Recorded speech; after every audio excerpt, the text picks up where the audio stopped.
Seguimos agora para o painel de tema Uso da terra com sabedoria como base para a gestão territorial de terras protegidas e mitigação às mudanças climáticas.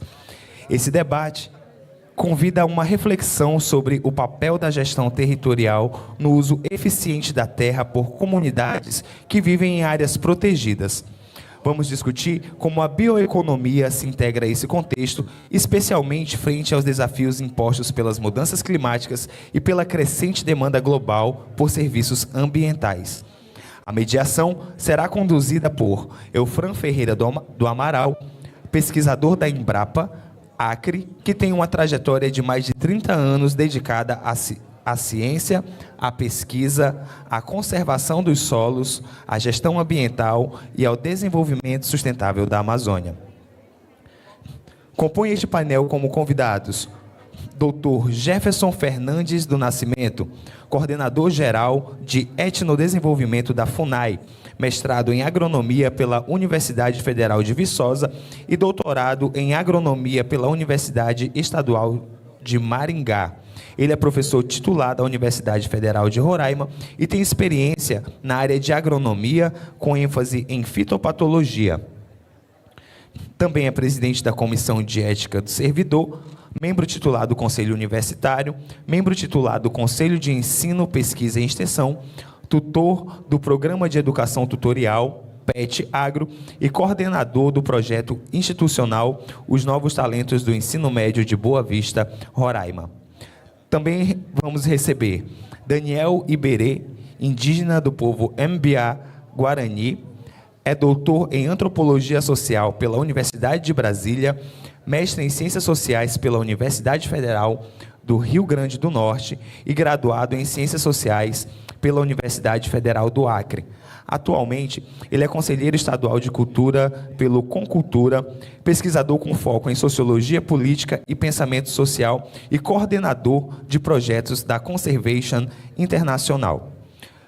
Acompanhando-os, teremos a presença do Dr. Valdinar Melo, que é professor da Universidade Federal de Roraima, graduado em Agronomia pela Universidade Federal do Piauí, mestre em Agronomia, Solos e Nutrição de Plantas pela Universidade Federal do Ceará e doutor na mesma área pela Universidade Federal de Viçosa. Tem ampla experiência na área de agronomia com ênfase em pedologia, manejo e conservação do solo. É professor, fundador dos programas de mestrado e doutorado em agronomia da UFRR. Também receberemos Júlia Messias e Silva, que é diretora executiva da Aliança Brasil de Soluções Baseadas na Natureza, NBS. Foi secretária da Biodiversidade, diretora de Ecossistemas e secretária substituta da Secretaria da Amazônia no Ministério do Meio Ambiente, além de chefiar a delegação brasileira na COP de Biodiversidade com em Montreal. Especialista em políticas públicas ambientais, ela tem experiência nos setores públicos e privados e presidiu os principais espaços de governança da Amazônia Legal quando secretária do Estado do Meio Ambiente. Atua com foco em governança climática, REDD+, PSA e mecanismos de financiamento para soluções baseadas na natureza. Ainda neste painel, vamos receber o Dr. João Paulo Mastrangelo, ele que é professor, pesquisador no Centro de Ciências Biológicas da Natureza da Universidade Federal do Acre e vai apresentar a pesquisa de caracterização do território, economia e população da Amazônia. João Paulo é bacharel em Engenharia Florestal e mestre em Desenvolvimento Regional pela UFAC, com doutorado em Desenvolvimento Econômico pela Unicamp. Então, nesse momento, eu convido a todos, mediador e painelistas, para que subam ao palco e conduzam esse debate. Vamos recebê-los com uma salva de palmas. Bom dia. Vamos ter a oportunidade de ouvir, no final, o Dr. João Paulo Mastrangelo, que fez uma pesquisa, importante para a gente ia fazer uma discussão mais reservada, vamos fazer ampliada aqui. Então, vocês vão ter a honra de, no final, ver esses resultados do trabalho do Dr. João Paulo. O tema dessa nossa roda, que a gente está falando aqui sobre o uso da terra. Como é que a gente usa a terra com sabedoria e como isso pode nos ajudar com a gestão territorial de terras protegidas e como isso pode nos auxiliar na mitigação com relação às mudanças climáticas. E a gente estabeleceu aqui 3 perguntas, né, que a gente vai tocar na apresentação, na fala dos nossos 4 convidados. Primeiro, como é que a gente consegue integrar conhecimento tradicional com inovação tecnológica e, juntos, ter práticas de uso da terra que garanta a conservação e, ao mesmo tempo, contribuam para a mitigação dos efeitos das mudanças climáticas? Depois, se a gente pode aqui trabalhar quais seriam, né, as políticas públicas e mecanismos de governança que deveriam ser imprescindíveis para assegurar que esse uso da terra seja conduzido com sabedoria, equilibrando essas nossas necessidades, né, de conservação e desenvolvimento socioeconômico. E, por fim, como que a gente pode pensar uma cooperação entre governo, setor privado, organizações não governamentais e comunidades locais para fortalecer a gestão territorial, garantindo que, de fato, nós temos ações eficazes de adaptação e mitigação às mudanças climáticas. Vamos começar, então, com o professor Jefferson Fernandes do Nascimento. Bom dia a todos. Inicialmente, eu queria agradecer à organização, o convite que foi feito à FUNAI, e eu vim com uma missão aqui da presidenta da FUNAI, a indígena Wapitiana, Joênio Wapitiana, para fazer uma fala. Eu dividi em 3 momentos, que é importante, eu acho que num espaço como esse, entender o papel de uma autarquia como a FUNAI em todo esse processo. No segundo momento, eu vou mostrar um pouco como é que nós estamos organizados a partir de 2023, a partir da última mudança de governo, e, no final, vou tentar responder, com a visão da FUNAI, as 3 perguntas que nos foi dado como tarefa de casa, né, Eufran? Eu hoje estou na FUNAI desde dezembro do ano passado, a convite da presidência, e antes de falar um pouco do que eu estou fazendo lá, eu acho importante a gente esclarecer nesse espaço. A FUNAI hoje ela está organizada dentro de um ministério, é o Ministério dos Povos Indígenas, e vocês devem estar percebendo que o atual governo está dando a oportunidade dos indígenas serem protagonistas, né, na pauta indígena no Brasil. É algo que nunca tinha acontecido na história do Brasil. Foi criado o Ministério dos Povos Indígenas e também a FUNAI saiu do Ministério da Justiça e foi para o Ministério dos Povos Indígenas. Então, a FUNAI é uma autarquia que tem 55 anos, tem um trabalho consolidado aí na defesa dos povos e dos territórios indígenas. Eu elenquei aqui 5 finalidades desta autarquia, que a principal delas é a proteção e promoção dos direitos dos povos indígenas, a administração do patrimônio indígena, exceto quando a gestão for delegada às comunidades, a promoção de estudos e pesquisas sobre povos indígenas para a valorização cultural, monitoramento de saúde e educação diferenciada para indígenas e o fomento ao desenvolvimento sustentável nas terras indígenas e, por último, houve a regulamentação do exercício do poder de polícia em defesa dos direitos indígenas. Eu elenco isso aqui porque é o seguinte, às vezes as pessoas não têm a dimensão da importância e das finalidades desta autarquia. De um tempo para cá, nós não fazemos mais tutela. Então, caiu a tutela e a FUNAI tem a função de proteção, só para deixar claro esse aspecto. Pronto. Bom, onde é que a FUNAI atua? Na demarcação, ou seja, ela identifica, delimita, demarca e regulariza terras tradicionais, na proteção a povos isolados, e lá a gente coordena as políticas para evitar contatos forçados, né?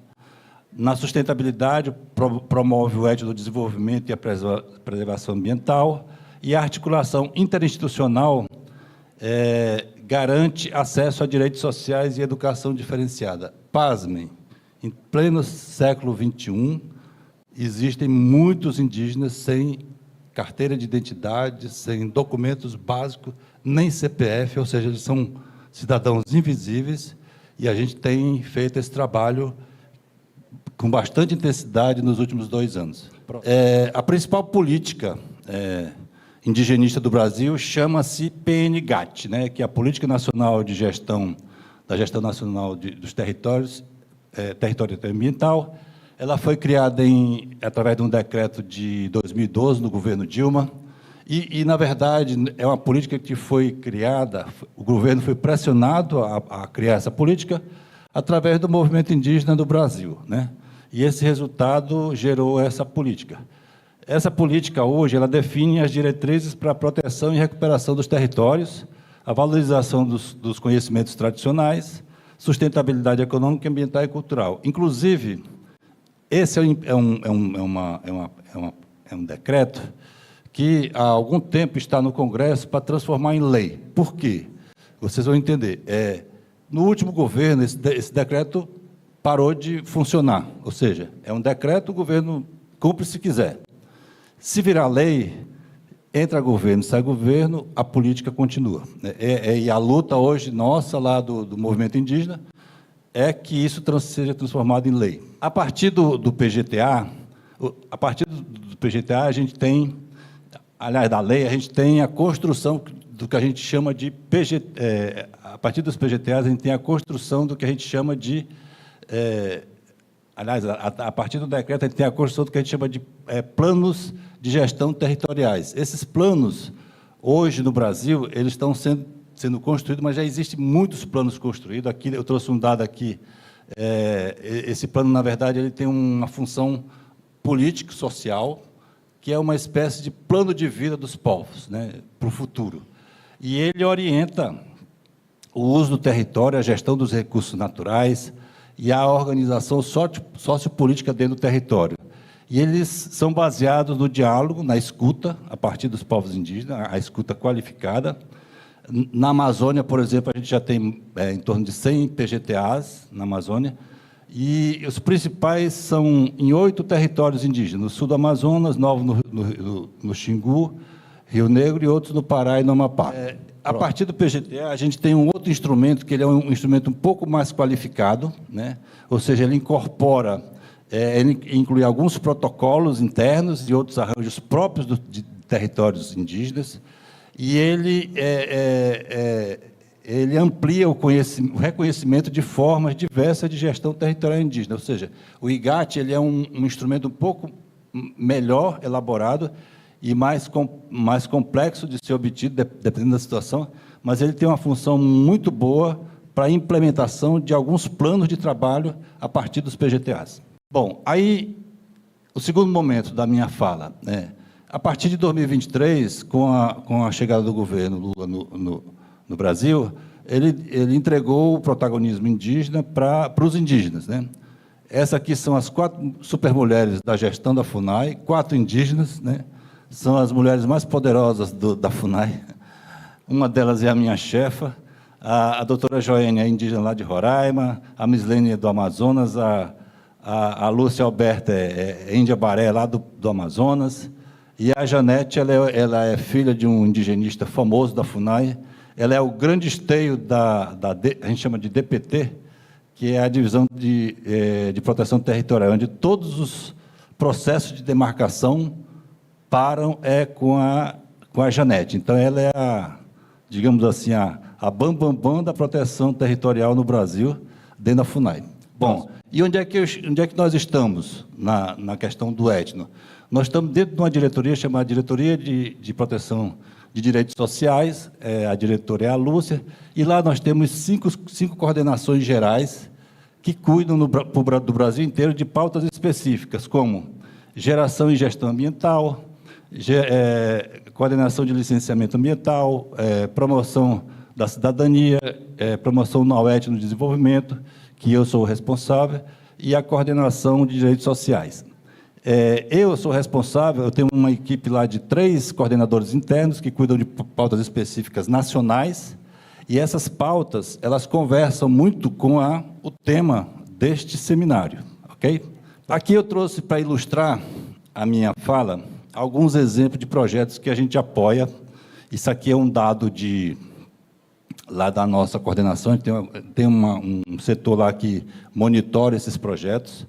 Eu queria destacar, são muitos projetos, eu trouxe aqui uns 9, mas eu queria destacar um em especial. Por quê? É esse projeto de apoio ao etnodesenvolvimento, fruto de uma... A DPF significa Arguição de Descumprimento de Preceito Fundamental, é a DPF 709, que ela foi editada a partir de uma ação judicial da APIB, que é a Associação dos Povos Indígenas, na época da pandemia de Covid, e essa ação gerou a gente chama de emergência climática, e essa ação gerou uma decisão do Supremo obrigando o governo a disponibilizar recursos para proteção dos povos indígenas na época da pandemia. E hoje ela é utilizada também para os processos de desintrusão. Vocês devem estar acompanhando na mídia, a FUNAI e o Ministério dos Povos Indígenas está conduzindo aí uns 8 desintrusões no Brasil inteiro. O mais falado é o território Yanomami, a partir de 2023, mas tem Munduruku, tem a Pitereba, tem os Bacajá, enfim, são muitos territórios sendo desintrusados, e quem dá o suporte a essas desintrusões é essa DPF, até porque o Supremo está acompanhando esse processo de desintrusão e de retomada do bem-viver dessas populações. Aqui, trazendo um dado orçamentário da nossa coordenação, que é a CGEtno, eu trouxe o dado de 23 e 24, a gente descentraliza recursos para... a gente tem um dado lá de 176 projetos apoiados no Brasil inteiro, são esses pontos verdinhos. Vocês devem imaginar assim, 28 milhões é muito pouco. Realmente é muito pouco. A gente tem uma capilaridade na FUNAI, via coordenações regionais, aqui tem uma, aqui no Acre, e a gente transforma todas as ações e as demandas internas dos povos indígenas dentro dos estados, ela chega na CR e a gente apoia a ação a partir do plano de trabalho. Então, a gente faz tenta atender a todos um pouco de recurso para várias ações, inclusive ações de produção, apoio a ações de etnodesenvolvimento de um modo geral. E aí eu passo, para finalizar minha fala, a tentar responder as 3 perguntas que o Eufran nos pautou. Eu não vou ler a pergunta, mas eu vou comentar um pouco sobre o que a gente imagina e que entende que pode responder essas perguntas. A gente tem lá um plano plano clima de mitigação, e essas ações que eu elenquei aqui, elas estão dentro desse plano especificamente para os povos indígenas. Uma delas uma das coisas que responde como podemos integrar esses conhecimentos tradicionais, fortalecendo o bem-viver indígena e a saúde coletiva dos povos. Depois, aprimorar a resiliência e segurança hídrica, alimentar e nutricional. 3, proteger o patrimônio territorial, cultural e modos de vida tradicionais. E 4, aumentar a resiliência na infraestrutura e dos serviços essenciais. Então, a gente entende que, dentro desse plano, a gente consegue, e isso aqui é construído sempre a partir da escuta qualificada, a partir dos territórios indígenas. A gente não trabalha com lógica de fora para dentro do território, sempre de dentro para fora. A segunda pergunta: quais políticas públicas e mecanismos de governança são imprescindíveis para assegurar o uso da terra seja conduzido com sabedoria, equilibrando, etc. Bom, o primeiro ponto que nós entendemos é que o reconhecimento e a demarcação da terra, elas são fundamentais nesse processo. Se não há demarcação, não há reconhecimento desse aspecto. Então, essa questão do marco legal está em discussão no Congresso, a gente está olhando com muita preocupação, algumas tentativas, inclusive, de anular demarcações. Então, isso tudo está num contexto de que a gente entende, como FUNAI, que a gente não pode retroceder. O outro ponto: promover instrumentos econômicos sustentáveis, criar governança multissetorial com participação das comunidades. Isso é fundamental, porque você não pode imaginar a não participação comunitária nesse processo de decisão. Não tem como, não funciona. Já foi falado aqui em vários momentos nesse seminário que eu assisti, E isso é fundamental. Depois, garante o uso da terra de forma equilibrada, respeitando os direitos culturais e promovendo a conservação ambiental e o desenvolvimento socioeconômico. Nós estamos exatamente passando por esse processo hoje, né, aqui na Amazônia, principalmente, que fica mais em evidência. E a gente tem uma coordenação da PNGAT e o CNPI. Esses dois instrumentos, o PNGAT e o CNPI, principalmente o CNPI, é uma instância decisória de toda a política indigenista no Brasil. Então, o CNPI ele é representado não só pelos governos federal, estadual, municipal, mas principalmente pelos movimentos e pelas associações indígenas que fazem parte desse comitê de decisão de toda a política. E a elaboração e implementação dos IGADs. E a última pergunta, de que maneira a cooperação entre o governo, o setor privado e organizações não governamentais e comunidades podem fortalecer a gestão territorial? Bom, em relação ao governo, eu coloquei governo/estado, porque governo, eu estou entendendo aqui como governo federal, e Estado, o Estado brasileiro, né? E aí, assim, o que é o Estado brasileiro? É o governo federal, estadual e municipal, ok? Então, como pode, de que maneira a cooperação? Prover financiamento, não tem outra solução, e legislação adequada, além da fiscalização, né? Depois, e o setor privado? Investir em projetos de sustentabilidade, que é o que acontece muito na região amazônica, que a gente vê, né? A gente discute, eu vejo as palestras, as discussões aqui, é muito interessante esse aspecto. E as organizações não governamentais, elas estão fazendo isso, facilitação na capacitação técnica e mediação de conflitos, né? Então, a gente percebe aí que tem muitas organizações que ajudam a gente nesse aspecto. E as comunidades locais participar ativamente, que é o que está fazendo aqui, pelo que eu percebi, e os mecanismos formais, criar consórcios ou pactos territoriais com metas claras e adaptação e mitigação do clima. Isso aqui é muito importante entender o seguinte: eu tenho percorrido o país inteiro, visitando, principalmente a questão dos PGTAs, né? Para vocês terem ideia, tem regiões no país, tem territórios indígenas no país, que estão literalmente tomando banho de veneno, em algumas regiões, como Mato Grosso do Sul. E isso é muito preocupante. Por quê? Porque eles já estão vulnerabilizados pela própria proximidade física das lavouras, né? E eles não têm opção nenhuma dentro do território para não ficar expostos a isso. Isso é extremamente preocupante. Então, essa questão desses consórcios, aqui na Amazônia, ela é mais impactante ainda do que em outras regiões. Em outras regiões no Brasil, principalmente Sul e Sudeste, isso é um processo longo, antigo, né? Aqui não, aqui ainda é bastante novo.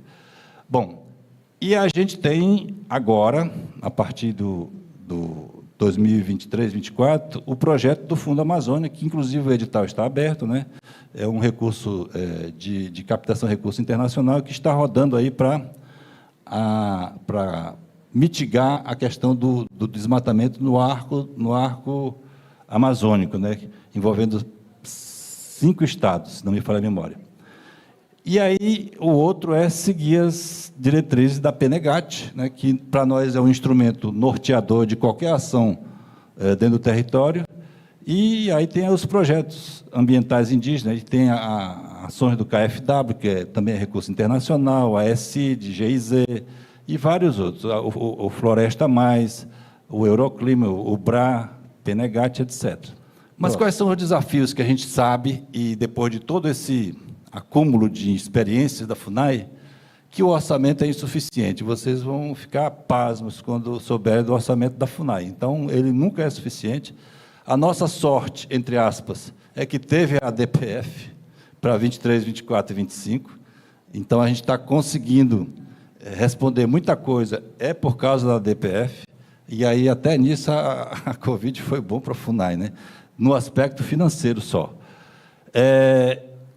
O outro desafio é a internalização da PNGAT na legislação ambiental dos estados e municípios, ou seja, os estados e municípios não fazem, de modo geral, nenhum esforço para internalizar o decreto, né, nas suas legislações individuais.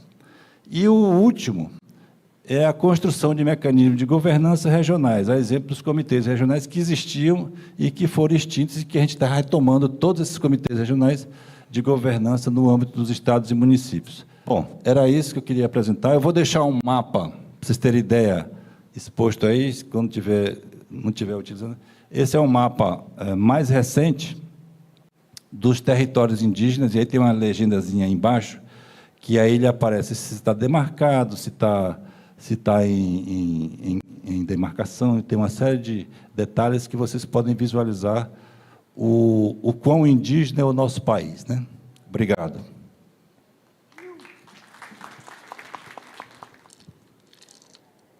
Mãe Chapá, Tia Iberê, do povo Guarani-Mbuá. Quero pedir licença para saudar os nossos antigos, as nossas antigas.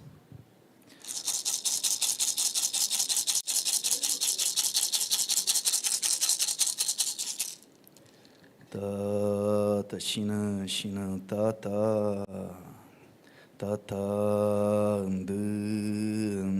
gua Chiatar Ndurapé Ambaja Kaira.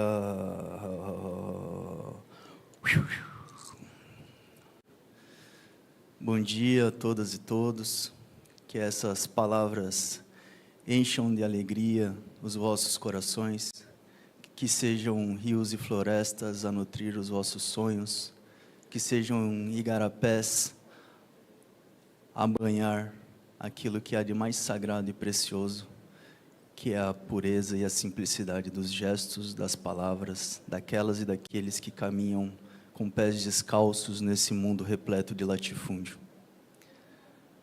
Nós, povos indígenas, sustentamos o que há de diversidade no planeta. E o fazemos isso sem recurso, sem a tela da TV, sem os grandes reconhecimentos. São pessoas simples, é gente comum que sobe e desce o rio, insistindo em replantar a vida. Cuidar da nossa grande mãe, da Mãe Terra com sabedoria, é também reflorestar-se, tornar-se floresta. Tornar-se floresta é perceber-se semente de uma grande árvore mais antiga do que todas e todos nós, de um tempo em que o tempo ainda era criança. Por isso, nós continuamos insistindo em replantar o mundo, em replantar este mundo. Desde que a bota colonial pisou pela primeira vez o nosso solo, começou o nosso desviver. Pouco a pouco e também muito a muito, se assenhorearam dos espaços sagrados, não pediram licença para os nossos espíritos, assim como a licença ambiental segue sem fazer alarde. Nós, povos indígenas, as comunidades originárias, participamos às vezes como se não fôssemos necessários, como se a nossa presença não testemunhasse as memórias do tempo. Mesmo assim, insistimos. Mesmo assim, replantamos o mundo de alegria e diversidade. Cantamos os nossos cantos, fazemos os nossos rezos para a cura da nossa grande mãe, a terra. A nossa grande mãe está com febre. E essa febre, dia a dia, aumenta. E o não indígena chama isso de emergência climática. Tudo bem.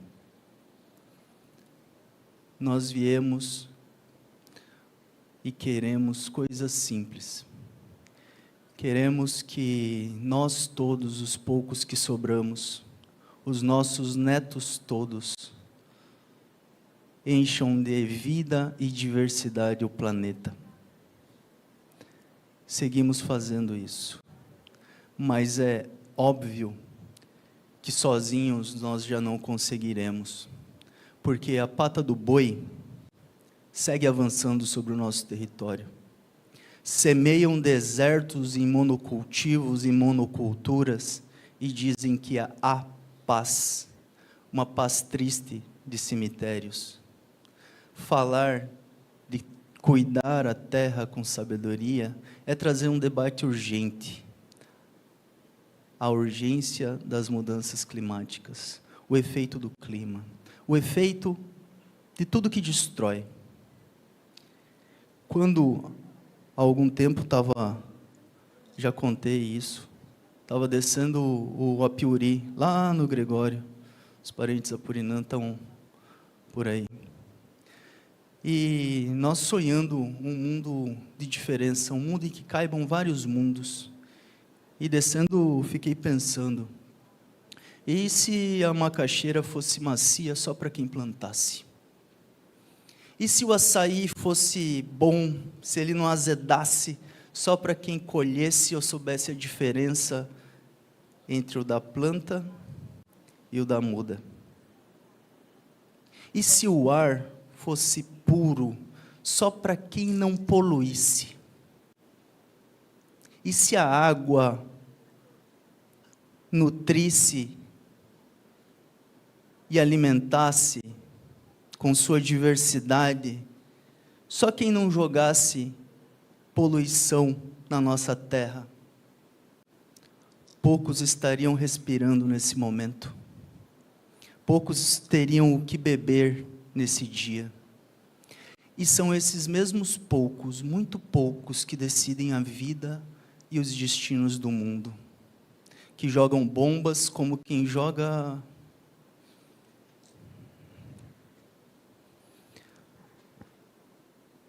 uma flor no campo.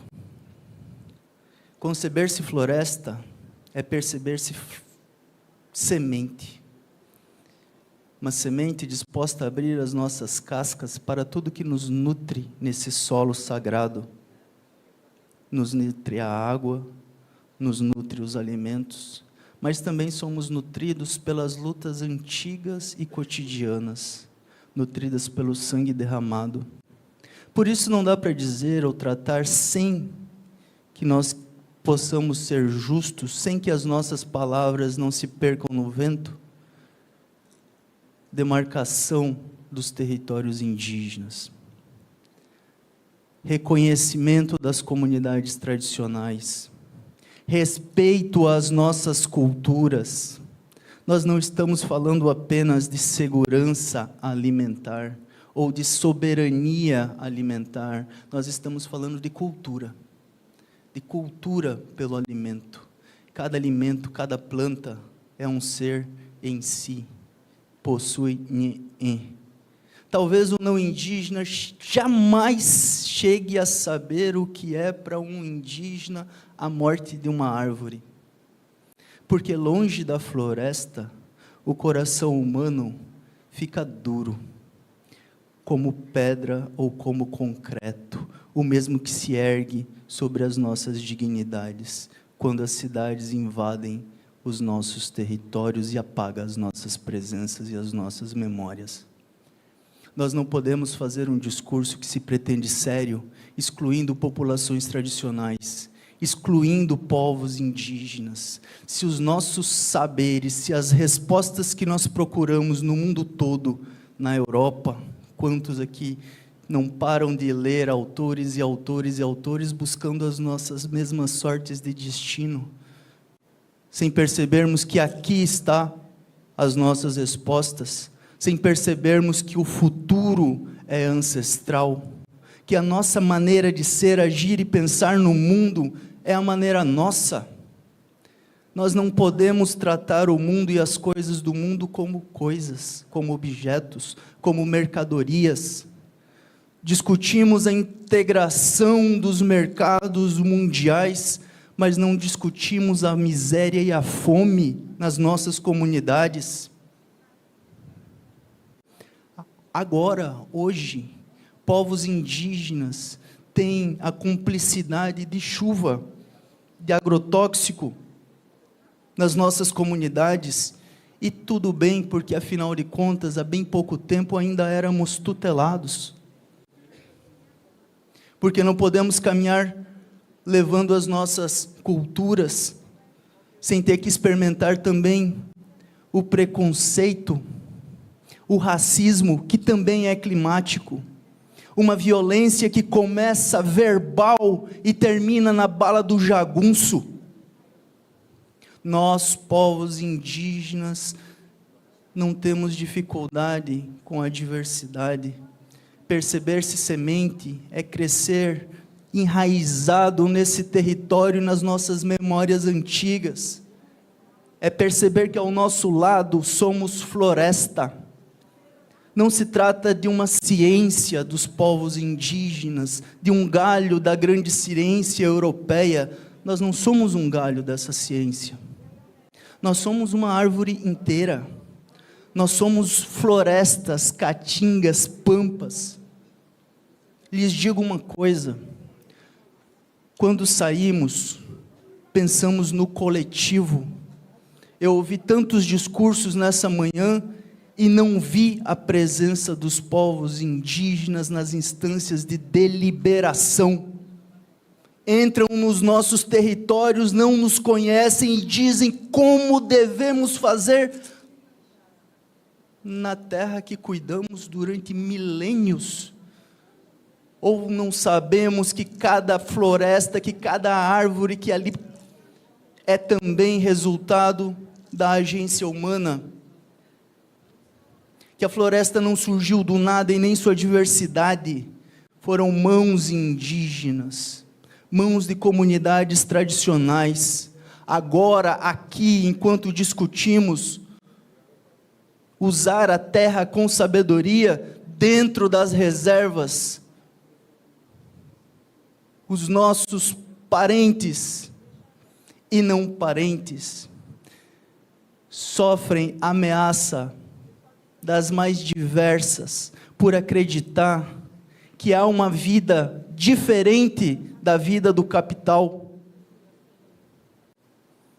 Nesse mesmo momento, aqueles que lutaram para a manutenção e a existência das reservas extrativistas estão sendo perseguidos, humilhados, e o Estado fecha os olhos como se não fosse nada, como se a vida de quem luta e quem planta no mundo não valesse nada.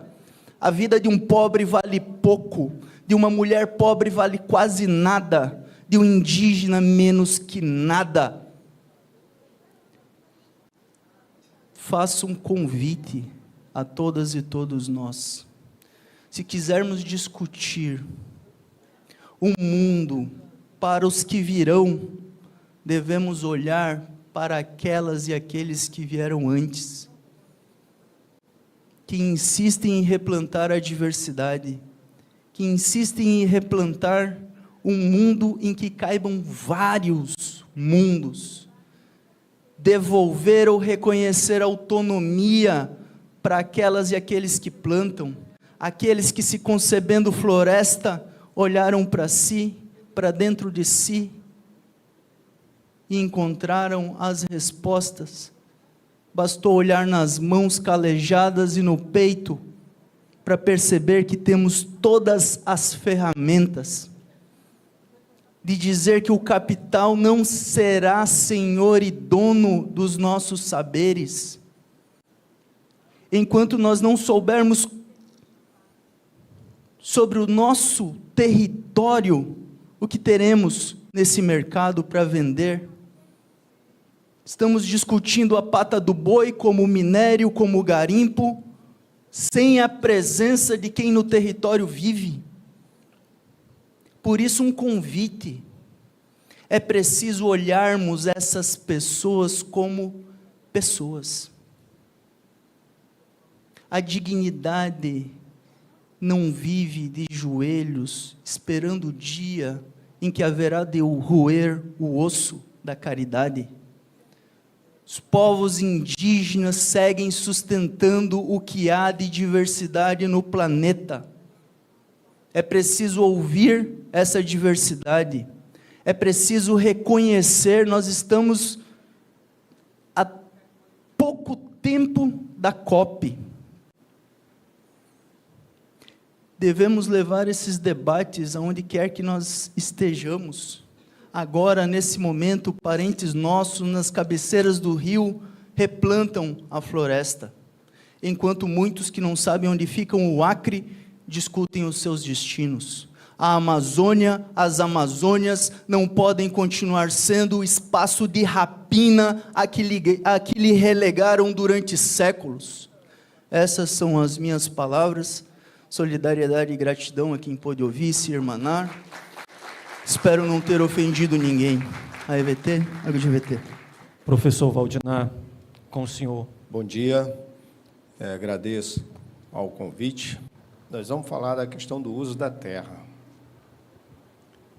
E como bem disse o colega aqui, a terra é a mãe, né? Sem terra não existe vida. Sem um solo não existe vida. Porque todos nós, a nossa massa que mantém o nosso espírito dentro é constituído da terra. Então é preciso a gente trabalhar muito bem esse recurso natural, porque a gente depende diretamente dele. E é para isso que a gente tem que usar e conservar e preservar. E aí a gente, para falar em terra, a gente precisa, e na Amazônia, precisamos conhecer a Amazônia. Não é, eu pergunto a todos nós aqui, quem é que conhece toda a Amazônia? É complicado. Com seus problemas. Nós temos os índios ingaricós, lá em cima, perto do Monte Roraima. Nós temos os axanicas, que estão aqui em Acre, e vão até Ucayala, Urubamba, no Peru. E os demais. Nós temos os ribeirinhos. Nós temos os quilombolas. E essas pessoas estão aí a depender do uso da terra. Nós temos os assentados da reforma agrária, que estão aí jogados. São Roraima, Amazonas e Acre, são praticamente 20 milhões de hectares, fora os outros estados. Uma pequena soma que eu fiz. E como é que vivem essas pessoas produzindo? Eles precisam da terra. Eles precisam de praticar sua economia. Não é a economia do, vamos dizer, dessa coisa multinacional, mas é a economia da sobrevivência. Aquela para ele se manter, para ele ter a saúde. O assentado, o ribeirinho, o indígena, ele precisa disso, de viver com uma boa alimentação, o peixe de qualidade, a mandioca, a banana, a fruta, e ele precisa manejar a terra corretamente. E o grande problema é que nós dizemos que conhecemos a Amazônia, mas nós não conhecemos os solos da Amazônia como um todo. Nós temos aqui exemplo de solos de várzeas, são as várzeas dos Solimões, que é uma coisa. O Juruá é outra coisa, o Rio Negro é outra coisa, o Rio Branco é outra coisa, o Madeira é outra coisa. Nós temos os índios macuxis, que eles vivem lá em Roraima em diferentes estratos da paisagem com diferentes tipos de solo. E aonde você anda, você chega feições diferentes. Os Yanomami, nas suas condições lá, vocês sabem, a mídia apresenta muito bem aí, porque eles dependem do solo e eles têm problemas, né, em usar o solo, né, e outros problemas que surgem lá, como a garimpagem, que esteve lá, está, e eu te garanto, nunca vai sair, porque enquanto existir uma rainha com a coroa de ouro, vai ter a pressão sobre o ouro. Então, é preciso que a gente tenha cuidado com o uso da terra. Eu tenho muitos, aí são unidades, conservações que existem, são as quantidades de unidades que podem ser precisadas, áreas indígenas, unidades de conservação, assentamentos, tudo que a gente precisa entender na Amazônia e viver na Amazônia, para entender e fazer o seu planejamento, como a gente tem que fazer, ouvindo essas pessoas que estão lá, o que eles querem, o que o colega aqui, indígena, quer para a área dele. E a gente pode discutir com ele. Pode até ser que ele esteja apaixonado por alguma coisa que vem lá de fora, e a gente diz, olha, talvez isso aí não seja bom, né? Mas o que é realmente que você precisa? Porque uma coisa é você chegar para um ribeirinho, como eu já ouvi colegas chegando e dizer, você é feliz? E o ribeirinho diz, sou feliz com a graça de Deus. Agora, pergunte quais são as necessidades, né, desse ribeirinho, do assentado. O professor Jefferson foi testemunha em janeiro de 1994, quando a gente ia subir no Rio Branco, vindo de uma campanha de alfabetização, encontramos um professor de um ribeirinho lá, com a esposa dentro de um barco, que ia andar 3 dias para chegar na cidade, a esposa doente. E nós tivemos que colocar a esposa dentro do nosso barco, rebocar o barquinho dela e acelerar dia e noite para poder chegar. Olha aí, um professor que estava lá jogado, sem assistência à saúde. Então, sem viajar muito, eu teria algumas coisas, características de solo, como são os solos das várzeas, os solos de terra firme, assim, mas tem tudo aí, mas não dá para a gente... É uma leitura que a gente tem que fazer.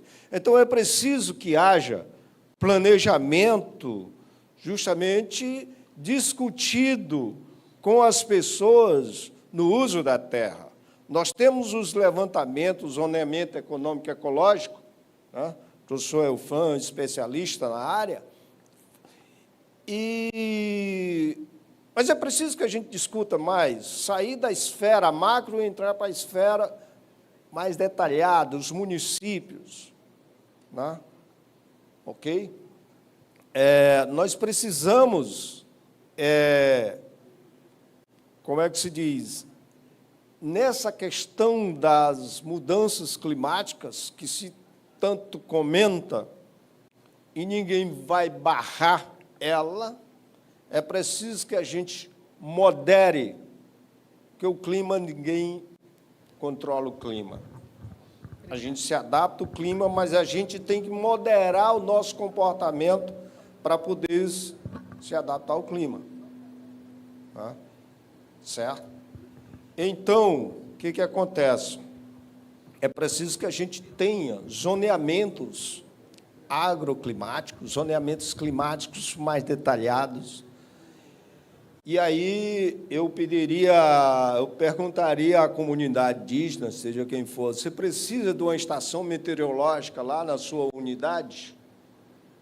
Ela vai ajudar essa comunidade e vai ajudar os outros também, no sentido de que a gente possa fazer um monitoramento como o clima está se comportando e afetando qualquer uma dessas comunidades, seja indígena, assentado, ribeirinhos. Os levantamentos de solos, como é que devem ser, no sentido de que possa usar a terra de forma que seja conservada. Outra coisa é aproveitamento de resíduos. Resíduos. E a minha grande preocupação, e eu digo para o professor Gessen, que aquela chave que ele disse que tem que voltar, não volta mais, ela já quebrou, está emperrada, ninguém ia para frente, não tem como, e a gente tem que cuidar. Para essa humanidade não ir embora mais cedo possível, porque a Terra está tão pouco se lixando. Tá? O planeta está tão pouco se lixando para os seres, os humanos que se dizem dono. Então, nós temos um exemplo, como aproveitar resíduos. A Vera é uma indígena lá de Roraima, ela mora lá em Pacaraima, e nós estamos com um projeto agora. Como é que é o projeto? Aproveitar todos os resíduos vegetais, do açaí, da serragem de madeira, tudo, juntar com resíduos que jogado fora das pisciculturas, o osso do açougue, tudo que a gente pode, e fazer um biochar, para colocar, sabe em quê? No café dela, que ela produz café lá em cima da serra. Já esgotou a amostra dela, aí ela está só com cupuaçu. Então, é dessa forma, porque nós não dependemos, a gente não pode ficar dependendo que o fosfato venha lá de Marrocos, que é muito caro. O custo. Então, a pegada ecológica daí é muito grande. E se eu aproveitar todos esses resíduos, né, a gente reduz esse custo, reduz a contaminação ambiental, certo? E reduz e amplia a nossa vida mais um pouco aqui no planeta. Porque nós temos as reservas de fósforo no planeta, elas não aguentam a humanidade nesse ritmo há 1000 anos. E fósforo é importante. Sem fósforo eu não estaria nem aqui, porque eu não conseguia pensar. Certo? Então, gente, é preciso que a gente use a terra com práticas conservacionistas. E quais são elas? Eu não vou dizer aqui, porque depende de cada cenário. Aproveitar os resíduos. Nós estamos aqui, eu acabei de passar ali, tinha um lanche, não um café da manhã. Quanto vai ficar de resíduo ali naquele coisa, que poderia ser aproveitado? Então, nós somos praticamente 8 bilhões e pouco. Eu te garanto, 8 bilhões. A FAO diz que 1 bilhão está passando com fome, mas fica aí 7 bilhões. Cada um de nós deixar 1 grama de comida no prato, são 7.000 toneladas, só no prato. E eu te garanto, deixa mais. E eu faço essa observação por onde eu ando. Ontem mesmo, no restaurante, à noite, eu acho que ficaram um bocado de quilos ali. Então, gente, é preciso a gente repensar o nosso consumo. E aí a gente consegue parar um pouco mais o consumo. Porque se reduzir o consumo, diminuir o desperdício, comer o necessário, não comer o que os olhos mandam, a gente consegue amenizar. Porque não é só no Brasil. Eu tenho uma experiência na África, e o negócio lá é pior. Porque nós temos países com a produção agrícola, os solos já se esgotando devido a tanto tempo de uso, e nós temos uma população exorbitante. Roraima, o país Benin, que fica na costa ocidental da África, ele tem 140 mil quilômetros quadrados, que é a metade do estado de Roraima. O estado de Roraima tem 600 mil, Benin tem 14 milhões. E os solos esgotados de tanta exploração. Okay? Então, fica essa reflexão aqui. Agradeço e parabéns pelo evento. Obrigado, professor Valdinar. Convidar a Júlia para vir aqui fazer sua apresentação. Bom dia a todos. Primeiro, falar da importância desse evento, que, para mim, mais parece uma concertação. Acho que a gente tem esses momentos de plenária, de diálogos que são muito relevantes, salas onde estão acontecendo debates, lá fora, manifestação cultural, e eu espero que o resultado de tudo isso aqui, que o extrato, ele possa refletir na orientação de políticas públicas e a adoção de mecanismo também do setor privado, para que a gente possa ter uma melhoria, né, nos nossos territórios. E, para falar sobre esse assunto, acho que a gente conseguiu observar diferentes pontos de vista, inclusive, acho que a fala muito importante do Iberê, que ele fala em reflorescer. Eu acho que é isso, né? Como a gente consegue ser semente, como a gente consegue recuperar, pensando no agora, mas também no futuro. Essa foi a mensagem que ficou para mim.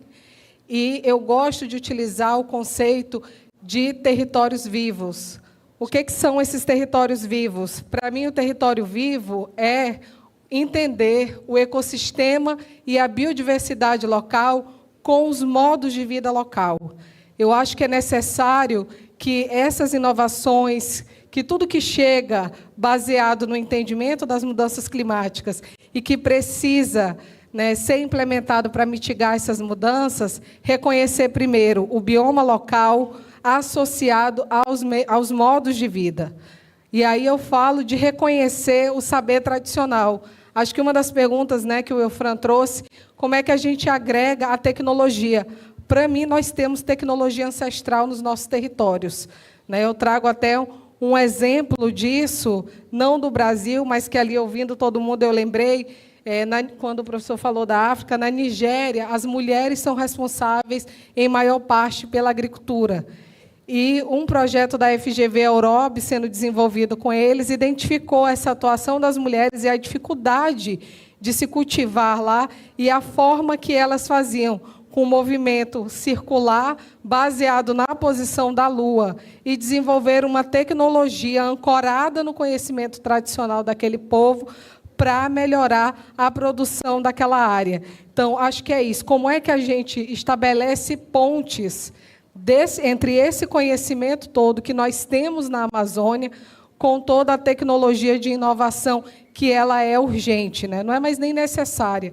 A gente já está falando de urgência. Tá? Então, acho que tudo isso exige comprometimento, claro, de políticas públicas e também comprometimento dos diferentes setores para que a gente consiga alavancar soluções práticas. Bom, acho que todo mundo sabe do tamanho do Brasil e do tamanho de floresta que nós temos sob áreas protegidas, sejam unidades de conservação, sejam territórios indígenas, e o compromisso em compreender a contribuição dos territórios indígenas, né? Observando os dados do MAP Biomas, que traz que entre 1985 e 2020, os territórios indígenas tiveram uma redução de desmatamento cerca de 20 vezes menor do que áreas privadas na Amazônia. Isso é um dado muito relevante. Ou seja, essas áreas, elas se mantêm protegidas, elas se mantêm praticamente intactas, porque elas têm a implementação do conhecimento local, do modo de vida local e de toda a tradição. Acho que o evento aqui, inclusive, ele se propõe a debater bioeconomia e biodiversidade. Mas eu acho que antes da gente falar de bioeconomia e biodiversidade, a gente tem que, inclusive, alinhar esse conceito. Quando a gente fala de bioeconomia, todo mundo está pensando em escala, mas a gente ainda não resolveu problemas precários, que é a própria logística que a gente tem na Amazônia, dentre outros, para depois a gente conseguir realmente falar em escala. Eu gosto de falar de bioeconomia associada à cultura local. Como é que a gente consegue garantir um preço de um produto que seja o preço com o reconhecimento do seu território, com o reconhecimento da Amazônia. Tá? Então, acho que é bem importante a gente entender esses conceitos, porque se você perguntar para povos indígenas o que é bioeconomia, se você perguntar para o setor industrial e para diferentes setores, possivelmente você vai ter uma resposta diferente para o mesmo conceito. E a gente está sempre se batendo diante de conceitos. Acho que na época da Rio+20, O mote do momento era sustentabilidade. Até hoje a gente fala de sustentabilidade, mas na prática, o que é a sustentabilidade? Agora a gente está de novo com o conceito da bioeconomia. E acho que a gente já está no momento de sair do conceito, ir para a implementação e começar a apresentar, né, esses bons exemplos que nós já temos, sim, na Amazônia, como referência, para que eles aí sim ganhem escala. Bom, e aí, quando eu falo, né, sobre alavancar e realmente refletir esses conceitos, né, acho que quando o mundo chegou no entendimento das mudanças climáticas e que se estabeleceu no quadro Convenção das Nações Unidas a definição de que seria necessário uma COP Clima, né, um espaço que reunisse os países para discutir o que deveria ser feito para reduzir todo esse processo que vem aí muito acelerado de aumento da temperatura, de mudança de uso no solo, que contribui com o aumento da temperatura. Então, nós temos aí, né, aqui à frente, a COP Clima no Brasil, e o desafio de entender como é que a gente traz toda a referência do livro de regras do Acordo de Paris para o território, para a nossa realidade. A COP, gente, não é só em novembro.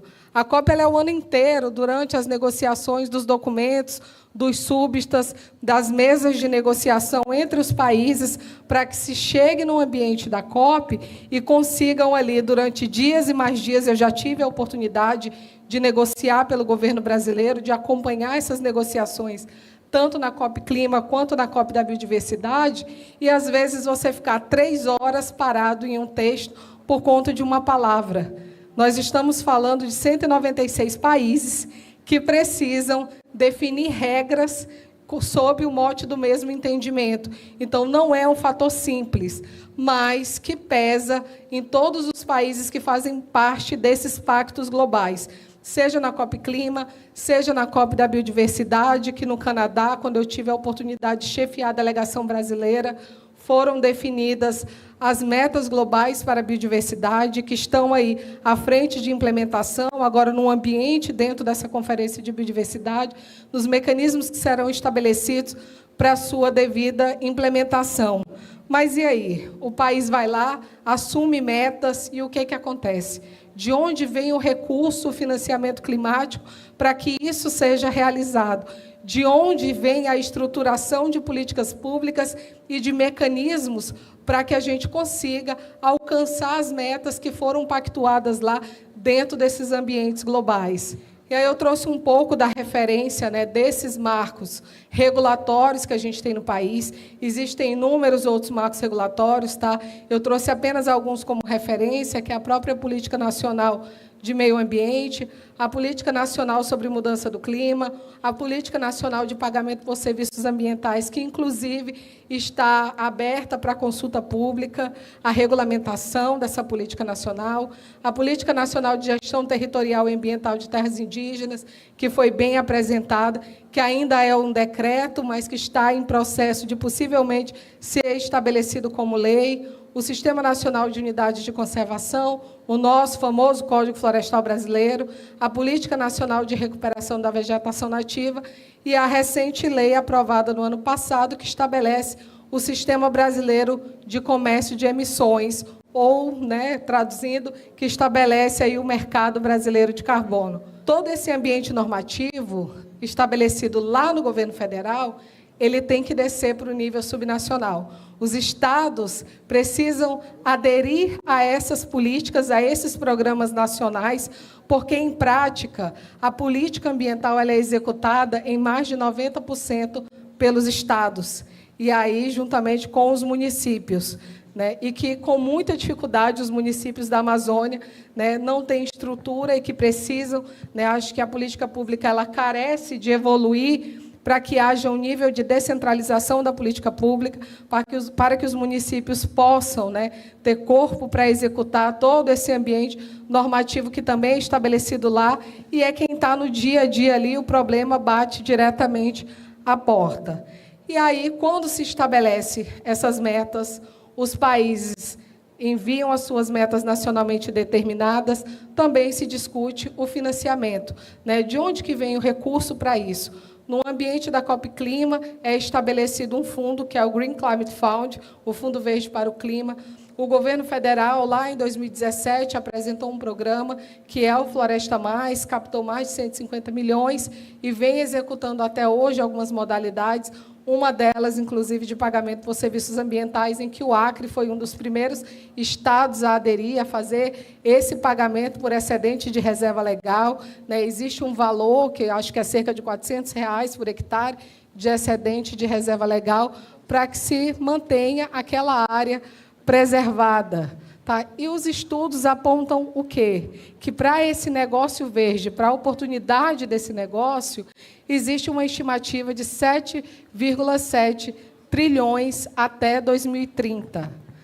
Falando do mercado de carbono, tem uma projeção de que se pode gerar até 15 bilhões de dólares por ano com crédito de carbono florestal. E aí, claro, desde que haja integridade, justiça climática e inclusão. Eu trouxe aqui alguns recortes para que vocês, possam visualizar melhor em que momento que a gente está no país, quando nós falamos de financiamento climático, de acesso a recurso para a implementação dessas metas.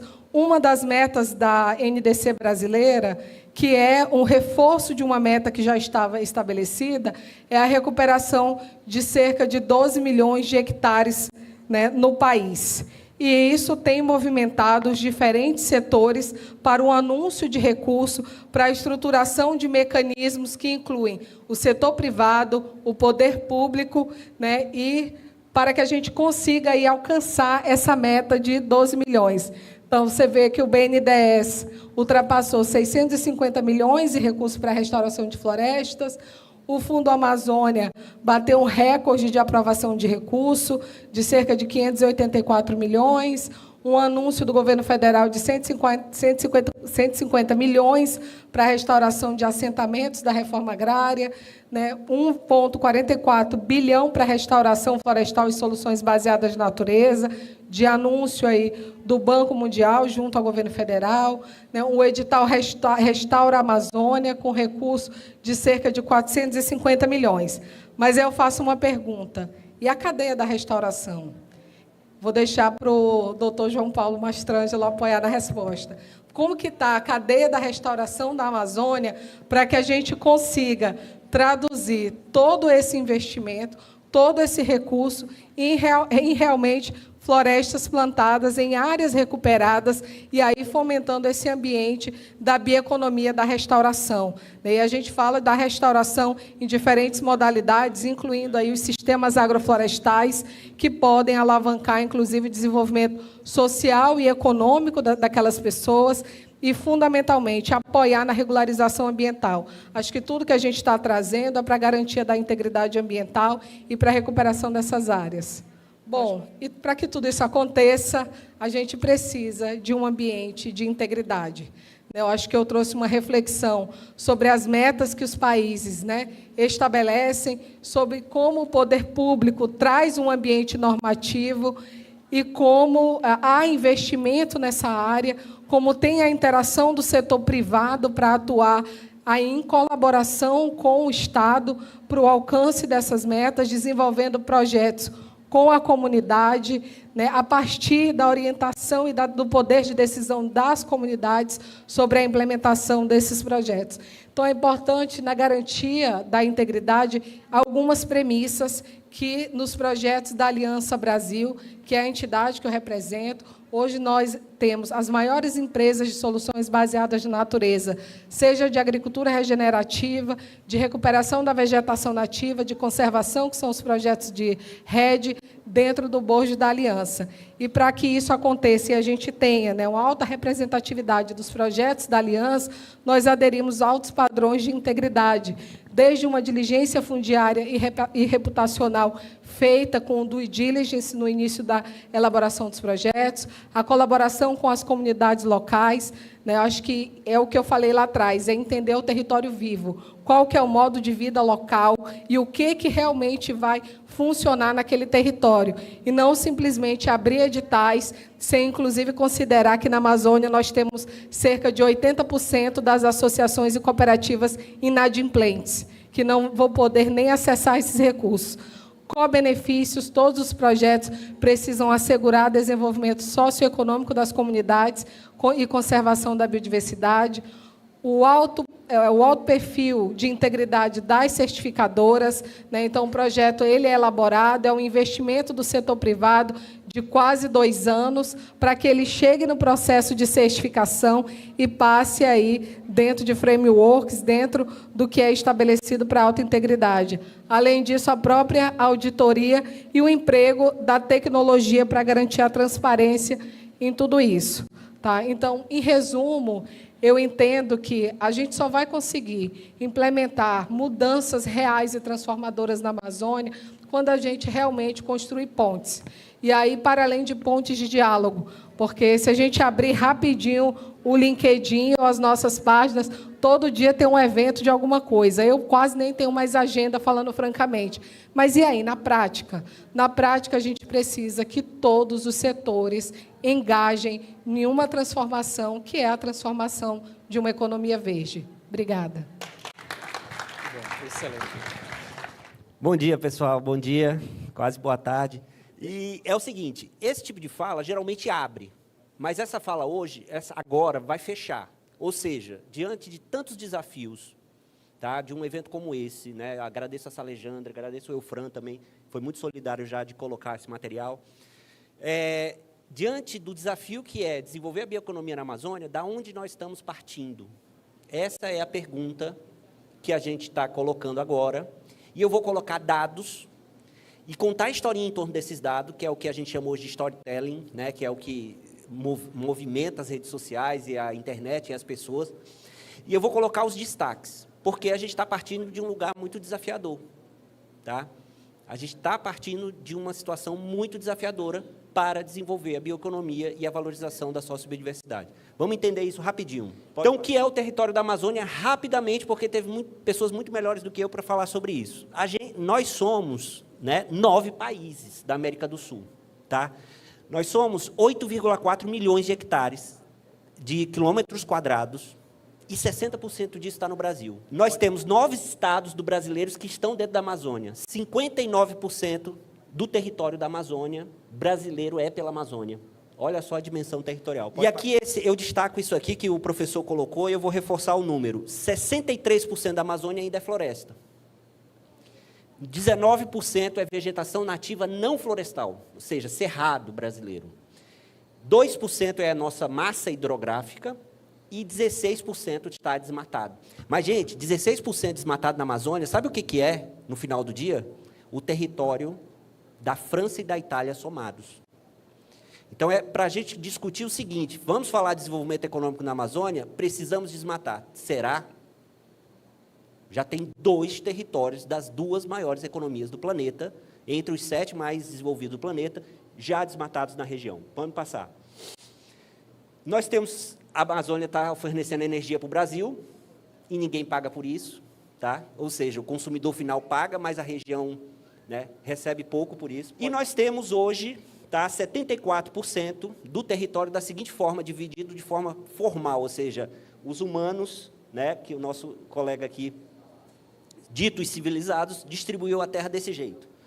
43% são áreas protegidas, mais 1% de área militar. 22% são imóveis privados, 8% são de assentamentos rurais e 26% ainda ninguém sabe quem é o dono. São 60 milhões de hectares na Amazônia que não tem dono. 60. O Acre tem 16 milhões de hectares. São 60 na Amazônia que não tem dono. E eu gosto, para finalizar essa coisa territorial, desse mapa aqui, que uma iniciativa muito bacana da Amazônia 2030, junto com o pessoal da PUC do Rio, que eu hoje faço parte como pesquisador associado, é o seguinte: nós temos hoje pelo menos 5 Amazônias do ponto de vista de território, só como critério de vegetação. São milhares de Amazônias para cada tipo de situação de povos indígenas, comunidades, quilombolas, etc. Mas, assim, territorialmente, pela vegetação, nós temos 5. Nós temos uma Amazônia florestal, nós temos uma Amazônia amarelinha extremamente ameaçada, tentando avançar para o florestal, e nós temos uma Amazônia já completamente desmatada, que é a vermelhinha aqui, e uma Amazônia que não é de bioma de floresta tropical. Ou seja, fazer política pública na região, se não considerar isso aqui, a gente está fadado sempre ao fracasso. Porque falar em terras majoritariamente desmatadas é diferente do que falar de uma Amazônia florestal, que é diferente de falar de uma Amazônia sob ameaça. Tá? Então, fecha aqui a questão territorial. E a nossa economia, como é que está? O que a gente faz na Amazônia? Eu já adianto para vocês um spoiler. A gente é uma grande fazenda e um buraco de mineração. É isso que a gente é. Basicamente é isso. A gente não pode dourar a pílula. A gente tem que falar... Eu sempre ensino para os alunos que contar a história em cima de dados não é falar do dado. Você tem que ser direto. O que isso significa? Nós somos uma grande fazenda do ponto de vista econômico. De como a gente organiza a nossa produção, a gente é uma grande fazenda e um buraco de mineração. Então, nós crescemos muito nos últimos anos, na última década, principalmente movido pelas commodities agrícolas e minerais. Ponto final, dois estados liderando, Pará e Mato Grosso. É isso que a gente conseguiu fazer em termos de desenvolvimento econômico. Isso tem alta desigualdade, medida por um indicador econômico que a gente usa, de índice de desigualdade, que isso gera desigualdade. E desigualdade é um grande problema para a nossa democracia. Então, já se torna também um grande problema para a democracia na Amazônia e equalização de poder entre diversos tipos de pessoas. A agropecuária foi o que mais adicionou valor. Pará e Mato Grosso liderando, cresceu mais do que o dobro nacional, a agropecuária na Amazônia, ou seja, é isso que hoje está sendo insistido na Amazônia, grãos e mineração, e tem aumentado a concentração de renda, apesar de diminuição de pobreza localizada nas regiões mais dinâmicas do agronegócio. Vamos lá. A indústria extrativa, o que cresceu de indústria na Amazônia? O que representa a indústria na Amazônia? Duas coisas. A extração mineral, principalmente no Pará, e o polo da Zona Franca de Manaus, que os nossos deputados são loucos para acabar, porque dizem que não é justo tirar uma bicicleta de São Paulo para montar lá e voltar para São Paulo. Eles querem que montem lá. Então, mas é o que ainda tem de indústria na nossa região. Isso é muito preocupante. Não tem outra indústria nascendo na Amazônia. Essas duas que acontecem de forma relevante, robusta e que arrecada para sustentar a população da região. O maior componente do PIB regional é serviço e serviço informal. Detalhe, é informal. Nós somos majoritariamente compostos de uma economia de baixa produtividade, de serviços informal. Isso aqui é o seguinte, é para agradar todos os lados da política brasileira. Quanto na Amazônia, por exemplo, é isso aqui, ó. De um lado, se a gente for pegar a renda das pessoas, somar todo mundo, o que a gente ganha aqui? Todo mundo.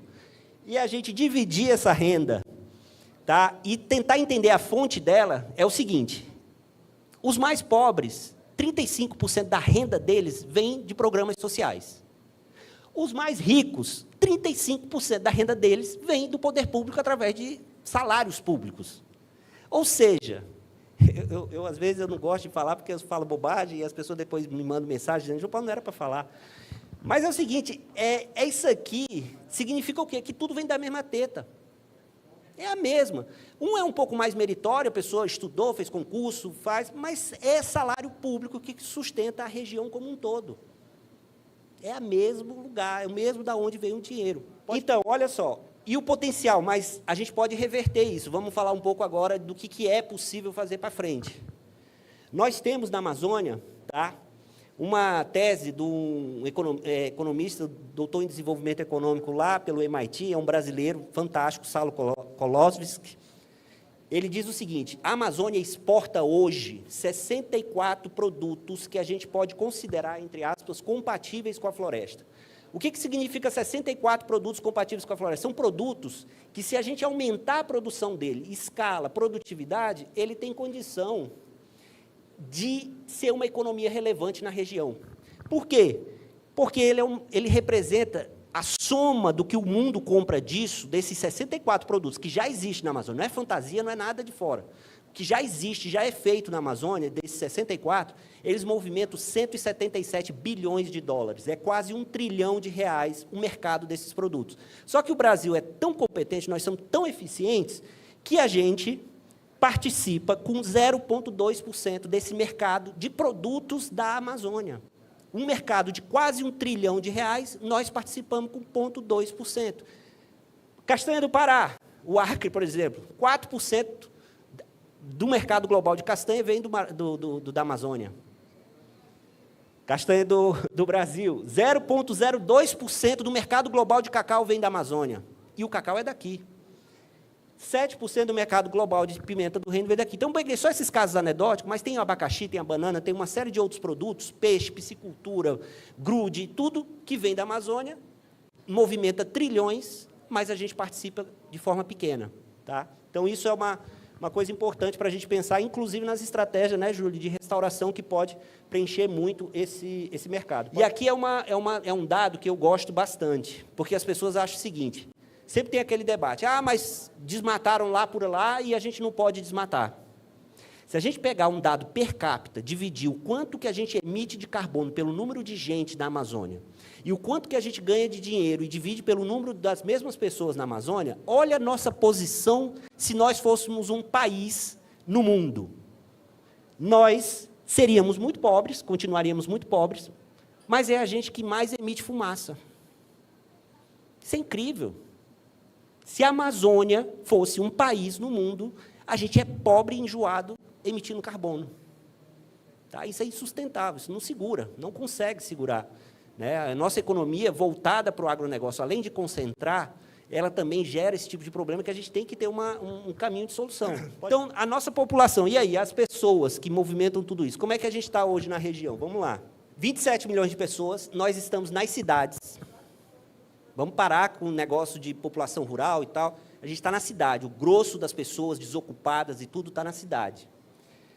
867 mil indígenas, aí o nosso colega me confirma se 51,2% dos indígenas do Brasil estariam na região. Correção em tempo real, 1,3 milhões, a gente estaria, esse é o último censo, né? Obrigado. 1,3 milhões de quilombolas, 39% dos assentamentos do Brasil, ou seja, 81% da área de reforma agrária do Brasil está na Amazônia. Olha o desafio. Se a gente já bastasse ter que lidar com a floresta, lidar da melhor forma possível com os povos originários e lidar com tudo, quilombolas, comunidades tradicionais, a gente tem que lidar com a maior área de reforma agrária do país, de pequenos produtores. Nós somos pobres, ou seja, Maranhão, Acre e Amazonas registram os maiores níveis de pobreza. Mais de 40% da população maranhense, por exemplo, vive com menos de $5 por dia. Mato Grosso mantém os menores níveis de pobreza, mas com essa observação.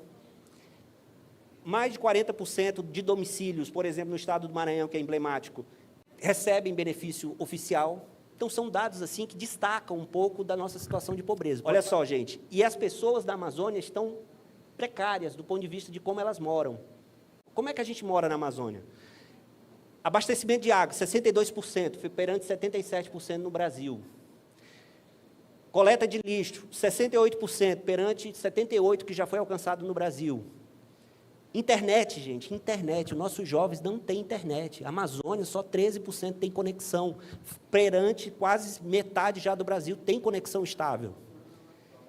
Rede de esgoto, 17%, o que prolifera uma série de doenças na região. E o Brasil já avançou nessa agenda. Mal ou bem, já estamos na metade. Aí aqui eu vou terminar, já indo para o fim, a gente vê o seguinte, o bônus demográfico, que foi o principal responsável pelo desenvolvimento brasileiro na última década, ainda não aconteceu na região. Tem uma previsão que lá por 2030, a gente vai chegar no auge do bônus. O que é esse bônus demográfico? Qual é o conceito? É o número de pessoas que podem trabalhar sobre o total de pessoas, em idade ativa. Nós vamos chegar lá por 2030, o Brasil já passou, o Brasil está envelhecendo pobre. Nós podemos envelhecer, ainda podemos escolher se vamos envelhecer pobres ou melhores um pouquinho. Então, esse é um dado muito importante. Por quê? Porque não se cresce a economia, não se faz nada sem pessoas que podem trabalhar.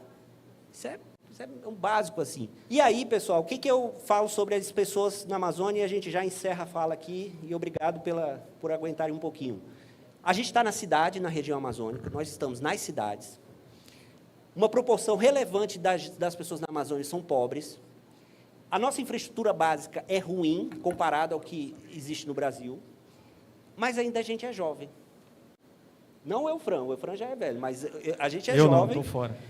E a gente tem força de trabalho, que dá para transformar. Tá? Então, eu acho que essa é a mensagem dos dados, né, do ponto de vista de desenvolvimento econômico. Eu acho que é a mensagem principal. A gente ainda tem um bônus demográfico, uma cadeia produtiva para ser explorada da bioeconomia, que movimenta 1 trilhão de reais lá fora, e a gente participa com 0,02%. Imagina o que seria alcançar 5% desse mercado em termos de impacto. É um pouco desses números que a gente tem que, talvez, olhar, né, e para a gente se autoconsolar de que temos chances e é possível transformar essa realidade. Obrigado, pessoal.